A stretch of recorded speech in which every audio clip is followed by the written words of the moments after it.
बिहार के शिक्षा विभाग में आए दिन प्रयोग होते रहा है और स्कूलों को बेहतर करने के लिए एक से बढ़कर एक फरमान जारी किए गए हैं। कभी पढ़े लिखे मास्टर डिग्री वाले शिक्षकों की जांच जीविका दीदी करती हैं, कभी टोला सेवक जांच करता है, कभी छोटे छोटे डेटा एंट्री ऑपरेटर जांच करते हैं स्कूलों को, और इस तरीके से स्नातक पीजी धारी शिक्षकों को जो है अपमान का घूंट पीकर वो निरीक्षण करने वाले छोटे कर्मचारियों को स्कूल के बारे में सारी जानकारी देना पड़ता था। इसका शिक्षक समाज ने खूब विरोध किया, लेकिन कभी भी शिक्षा विभाग में सुना नहीं और शिक्षकों को लगातार जो है अपमान का घूंट पीते रहना पड़ा। लेकिन अब शिक्षा विभाग के जो नए एसीएस हैं, एस सिद्धार्थ, उन्होंने शिक्षकों की इज्जत को बचा लिया है।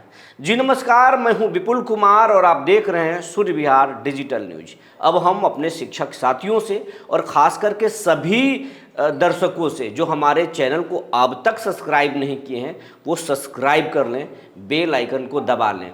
हमारे चैनल को सब्सक्राइब करने में आपको कोई पैसा नहीं लगता है, कोई मेहनत नहीं लगता है। बस एक उंगली से आप सब्सक्राइब कर देंगे, छोटा सा सहयोग कर देंगे तो ये चैनल जो है बड़ा होगा। और ये चैनल को बड़ा होने का मतलब है आपका ताकत बड़ा होना, आपका ताकत मजबूत होना, लोकतंत्र की आवाज़ को मजबूत करना। इसीलिए हम विनम्र अपील आपसे कर रहे हैं कि आप लाखों की संख्या में हमारी खबर को रोजाना देखते हैं, लेकिन अभी भी ये चैनल मात्र 45,000 परिवारों का ही है, लेकिन आपका सहयोग मिल रहा है। तो अब हम उन साथियों से, उन दर्शकों से अपील कर रहे हैं कि जो अब तक हमारे चैनल को सब्सक्राइब नहीं कर किए हैं, सब्सक्राइब कर लीजिए, क्योंकि हम रोजाना आपकी बात करते हैं। तो आपका भी दायित्व बनता है कि आप हमारा सहयोग करें। अब हम मुद्दे पर आते हैं। के पाठक का राज हो या इसके पहले अन्य किसी एसीएस का राज हो, वो स्कूल में सुधार के नाम पर कई बार फरमान जारी करते थे और फरमान जारी करते थे। कोई फरमान जारी कर देता था कि स्कूल की अब जो है जीविका दीदियाँ जो है वो निरीक्षण करेंगी और रिपोर्ट करेंगी कि स्कूल में एमडीएम कैसा चल रहा है, पढ़ाई कैसा चल रहा है। हालांकि वो खुद पढ़ी लिखी हों नहीं हो, उनको कितना जानकारी है, अपने घर में बच्चों को पढ़ा पाती हो नहीं हो, लेकिन सरकार आदेश देता था कि आप उनका जांच कीजिए। कभी आदेश दे दिया जाता कि भैया वार्ड सदस्य भी अब स्कूलों की जांच करेंगे। कभी पंचायत प्रतिनिधि, अलग अलग पंचायत प्रतिनिधियों को ये जिम्मेवारी देने की बात होती थी। और उसके बाद में शिक्षा विभाग के जो इंटरनल, जो इन हाउस जो है, जो क्लर्क होते थे, डेटा एंट्री ऑपरेटर होते थे, या किसी भी छोटा से छोटा कर्मचारी को स्कूल के निरीक्षण में भेजा जाता था कि आप स्कूल के निरीक्षण कीजिए, कार्यालय में मत रहिए, आप स्कूल में जाकर निरीक्षण कीजिए। अब वो छोटे से कर्मचारी जिनका वेतन 8,000, 10,000, 12,000, 15,000 होता था, वो शिक्षक जिनका वेतन 40,000, किसी का जो रेगुलर शिक्षक उनका वेतन तो 1 लाख के करीब है, किसी का 1 लाख से ज़्यादा है, उन सीनियर शिक्षकों को ये छोटे कर्मचारी आंख दिखाते थे और उनसे उनसे रजिस्टर मांगते थे और हर पंजी की जांच करते थे और उनसे एक तरह से उनका शोषण भी करते थे, उन पर आंख दिखाते थे और बोलते थे कि आप अगर हमारी बात नहीं मानेंगे, खुल्लम खुल्ला मैं कर रहा हूँ, वो उनसे उपहार चाहते थे। और अगर नहीं देते थे तो बड़े बड़े अधिकारियों के वो बोलते थे कि शिकायत करके आपको सस्पेंड करा देंगे, आप पर प्रपत्र क गठित करा देंगे। ये जो हम प्रपत्र क की जो बात कर रहे हैं वो शिक्षा विभाग में बहुत फेमस वर्ड है कि हम आप पर प्रपत्र क गठित करवा देंगे, यानी विभागीय कार्रवाई होगी और आप सेवा से बर्खास्त तक हो सकते हैं। ये खूब शिक्षा विभाग में चलता था और इस नाम पर मोटी मलाई जो है कई लोगों ने काट लिया।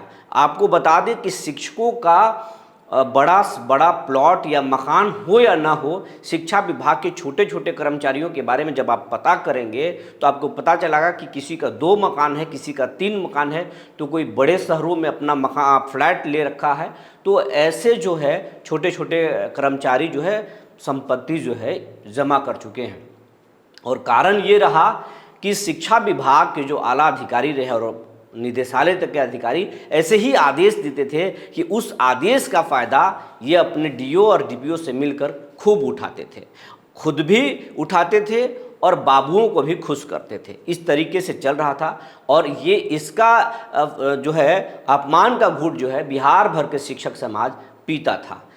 कई बार वो मुख्यालय स्तर पर विरोध भी जता चुके हैं, एसीएस से भी मिल करके बात बताते थे, शिकायत करते थे, लेकिन कोई सुनता नहीं था। लेकिन ये बात जब नए एसीएस डॉक्टर एस सिद्धार्थ को मिली, ये ऐसा होता है कि सीनियर शिक्षकों को एक छोटा सा कर्मचारी जाकर धमकाता है, ये बात गलत है, ये ऐसा होना नहीं चाहिए।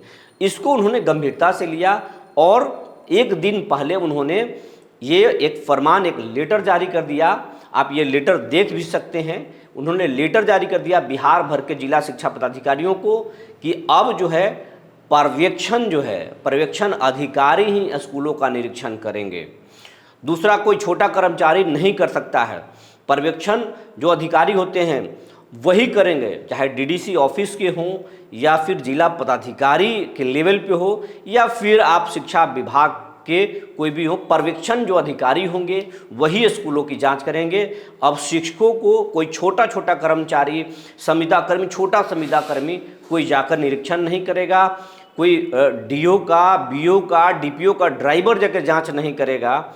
ऐसा अब नहीं चलेगा ये, और इसकी शिकायत मिली तो कार्रवाई भी करेंगे। ये बात लेटर में तो नहीं लिखी हुई है, लेकिन सभी डीओ और डीपीओ को साफ एसीएस ने ये संकेत दे दिया है कि अगर ऐसी शिकायत मिली तो फिर कार्रवाई होगी, और लेटर जारी कर दिया है और कहा है कि अब स्कूलों के निरीक्षण पर्यवेक्षण अधिकारी ही करेंगे। आप मतलब एक तरह से सरल भाषा में समझ लें तो अधिकारी लेवल के जो पर्यवेक्षण करते हैं वही करेंगे, माने सीनियर अधिकारी के थोड़ा सा जो नीचे के पदाधिकारी होते हैं, जो जिनको पर्यवेक्षण का कार्य दिया जाता है, वही अब स्कूलों का निरीक्षण करेंगे। अब जब वो पर्यवेक्षण अधिकारी स्कूलों का निरीक्षण करेंगे तो चाहे स्कूल के शिक्षक हों या हेडमास्टर हों, उनको कोई आपत्ति नहीं होगी, उनको खुशी होगी कि कोई अधिकारी ही उनके स्कूल का पर्यवेक्षण कर रहा है। और वो पर्यवेक्षण अधिकारी से शोषण की कोई डर नहीं होगा, क्योंकि जब एक लेवल पे आदमी होता है तो वो भी छोटी हरकत नहीं करता है। और इस बात को बहुत बढ़िया से डॉक्टर एस सिद्धार्थ समझते हैं। बिहार के कई जिलों के वो डीएम रह चुके हैं, कई बड़ी जिम्मेवारी निभा चुके हैं, और सीएम नीतीश कुमार के प्रधान सचिव भी वो हैं, और सीएम नीतीश कुमार की हर बात को समझते हैं। नीतीश कुमार शिक्षा विभाग में क्या चाहते हैं, किस तरीके के क्वालिटी एजुकेशन चाहते हैं, शिक्षकों का कितना सम्मान चाहते हैं, शिक्षकों से कितना देर काम चाहते हैं, वो हर बात को समझते हैं। तो एसीएस एस सिद्धार्थ ई शिक्षा कोष ऐप लागू करके शिक्षकों पर ज़रूर एक दबाव दिया है, लेकिन वो कदम भी ठीक है, क्योंकि उससे जो है शिक्षकों पर पुलिसिंग जो होता था कि सेल्फी खींचेंगे शिक्षकों को जाकर के, एक ही दिन में एक ही स्कूल में कई बार जांच हो, ये सब चीज़ों को उन्होंने उस ऐप के ज़रिए रोकने की कोशिश की है। तो कई प्रयोग कर रहे हैं, लेकिन ये जो उन्होंने आदेश दिया है, ये जो लेटर जारी किया है, इससे शिक्षकों का सम्मान बढ़ेगा, स्कूलों का सम्मान बढ़ेगा, और बच्चों में भी एक संदेश जाएगा, क्योंकि उनके जो अब स्कूल में अधिकारी आएंगे वो बड़े अधिकारी आएंगे, उनसे बच्चे सीख सकते हैं, बच्चों से वो अच्छा बात कर सकते हैं। लेकिन इसके पहले छोटे छोटे कर्मचारी जाते थे और वो बच्चों से इंटरेक्शन नहीं करते थे, शिक्षकों से भी अच्छे बर्ताव नहीं करते थे, और वो सीधे जो है अपने टारगेट को हिट करते थे। मतलब आप भाषा, मेरा इशारा आप समझ ही रहे होंगे कि मैं क्या बोल रहा हूँ। तो वो टारगेट को हिट करते थे और अपना टारगेट सेट करने के बाद में वापस आ जाते थे, और इस शोषण से, इस अपमान से शिक्षक समाज जो है जो बहुत आहत था। लेकिन अब जो है इससे एस सिद्धार्थ ने छुटकारा दिलवा दिया है। तो ये जानकारी निकल कर आई थी, हमने आपको बता दिया। तब तक के लिए धन्यवाद।